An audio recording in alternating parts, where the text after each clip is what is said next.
আসসালামু আলাইকুম।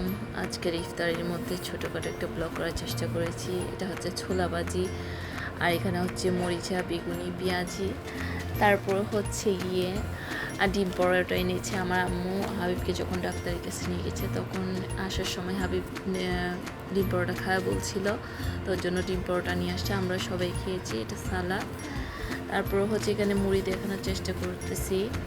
আর এগুলো হচ্ছে আমার ইফতারে আমার মেয়ে সুন্দর করে আমাকে গুছিয়ে দিয়ে যায়। মহাব্বতের শরবত আমি নিজে রেডি করছি। এটা হচ্ছে আইসক্রিম আনছি গতকালকে, এনে রাখছি, মানে ইফতারের পরে একটু ঠান্ডা খেতে ইচ্ছা করে, তাই মানে অনেক রকমের আইসক্রিম নিয়ে আসছি আমি। তারপরে এই যে আমার ইফতারের প্লেটার কত সুন্দর করে আমার মেয়ে সাজিয়ে দিয়েছে, এক একটা সুন্দর করে সাজিয়ে দেয় আসলে আমার মেয়ে।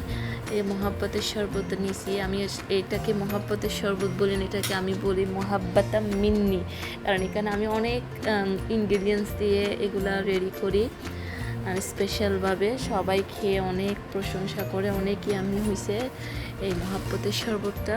কেউ রেসিপি চাইলে আমি দিতে পারি। তারপর এখন ইফতার করে একটু আইসক্রিম ঠান্ডা ঠান্ডা কলিজা ঠান্ডা করার জন্য আইসক্রিম খাচ্ছি। অলমোস্ট অর্ধেক খেয়ে ফেলেছি। খাওয়ার পরে আপনাদেরকে মনে পড়ছে ভিডিওর কথা, তারপরে এখন দিয়ে দিলাম।